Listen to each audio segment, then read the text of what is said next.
Hello दोस्तों, हम लोग आज देखने वाले हैं भारत के प्रमुख बंदरगाह और ये भी जानेंगे इसके साथ साथ कि भारत के समुद्री तट पर कौन से राज्य स्थित है। तो चलिए शुरू करते हैं आज का ये क्लास। देखिए, ये जो आपको दिख रहा है ये है आपका गुजरात। गुजरात गुजरात भारत का एक ऐसा राज्य है जो समुद्र तट से लगा हुआ है, ठीक है। और ये प्रमुख बंदरगाह है वहाँ का कांडला। गुजरात का प्रमुख बंदरगाह है कांडला। उसके बाद हम चलते हैं नीचे, तो ये है आपका महाराष्ट्र। महाराष्ट्र है ये, और महाराष्ट्र का प्रमुख बंदरगाह है मुंबई बंदरगाह, नावा सेवा जवाहरलाल नेहरू बंदरगाह, ठीक है। ये दो प्रमुख बंदरगाह है जो महाराष्ट्र में पड़ता है, ये मुंबई है। उसके बाद यहाँ देखिए छोटा सा पार्ट दिख रहा है आपको, ये इस तरह दर्शाया हुआ, ये है गोवा। गोवा गोवा की राजधानी पणजी।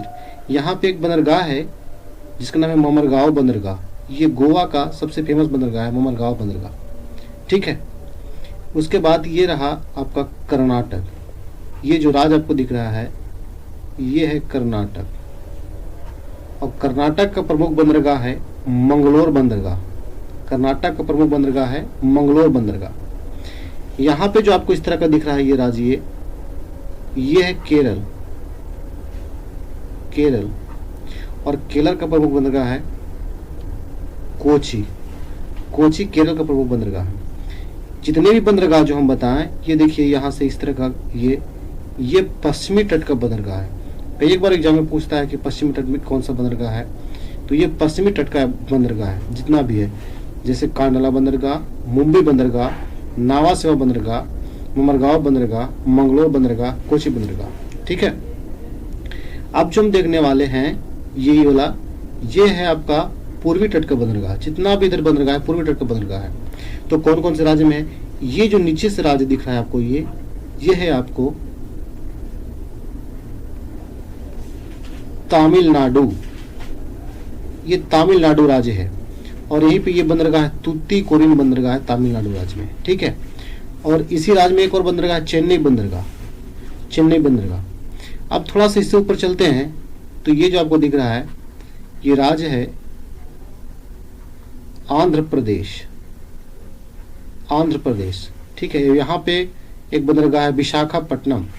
विशाखापट्टनम बंदरगाह है आंध्र प्रदेश में। अब ये राज्य जो आपको दिख रहा है ना, ये है उड़ीसा। उड़ीसा में ये बंदरगाह है जिसका नाम है पारादीप बंदरगाह। कई एक बार एग्जाम में पूछता है कि पारादीप बंदरगाह किस राज्य में है, तो आपको दर्शा देना है कि उड़ीसा राज्य में है। ये जो दिख रहा है आपको, ये है आपका पश्चिम बंगाल। पश्चिम बंगाल, ठीक है, पश्चिम बंगाल। और पश्चिम बंगाल में आपको दो बंदरगाह है, एक हल्दिया बंदरगाह है और एक है कोलकाता पतन, ठीक है। ये दोनों के दोनों पश्चिम बंगाल में है। और ये जितने भी है ये पूर्वी तट का बंदरगाह है, और इधर से हम देखेंगे तो ये पश्चिमी तट का बंदरगाह है, ठीक है। अब बात कर लेते हैं, मुंबई बंदरगाह है जो देश का सबसे बड़ा है, सबसे बड़ा बंदरगाह है मुंबई बंदरगाह, ठीक है। और कैसा? तो यह प्राकृतिक सबसे बड़ा बंदरगाह है। इसी प्रकार चेन्नई जो है यह है कृत्रिम सबसे बड़ा बंदरगाह। कृत्रिम सबसे बड़ा बंदरगाह है चेन्नई। विशाखापट्टनम सबसे गहरा बंदरगाह है, ठीक है, सबसे गहरा बंदरगाह विशाखापट्टनम। बात करते हैं कि भारत के कितने राज्य हैं जो समुद्र तट से सटे हुए हैं, तो चलिए इसकी भी बात कर लेते हैं। पहला राज्य क्या है? गुजरात, जो समुद्र तट से सटा हुआ है। दूसरा क्या है? महाराष्ट्र, जो समुद्र तट से सटा हुआ है। तीसरा क्या है? गोवा, जो समुद्र तट से सटा हुआ है। चौथा क्या है? कर्नाटक।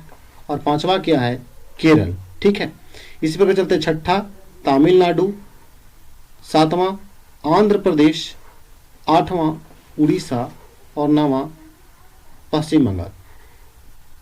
ये 9 राज्य समुद्र तट से सटे हुए हैं, ठीक है, और समुद्री सीमा का निर्माण करते हैं। इसके अलावा भारत के कोई भी राज्य समुद्र तट से नहीं सटा हुआ है। और एक और यहाँ देखिए आपको दिख रहा होगा ये पोर्ट ब्लेयर, ठीक है। ये पोर्ट ब्लेयर भी बंदरगाह है जो आपको अंडमान निकोबार में पड़ता है। कहाँ पड़ता है? अंडमान निकोबार द्वीप समूह पड़ता है। पोर्ट ब्लेयर राजधानी भी है, और भारत का सबसे छोटा बंदरगाह पोर्ट ब्लेयर है। ठीक है, तो उम्मीद करते हैं इस तरह से आपको बेहद अच्छी तरह समझ में आया होगा। ठीक है, यदि आप मेरे चैनल पर नए हैं तो लाइक करें, सब्सक्राइब करें और बेल आइकन दबाना ना भूलें। मिलते हैं अगले वीडियो में, तब तक के लिए जय हिंद।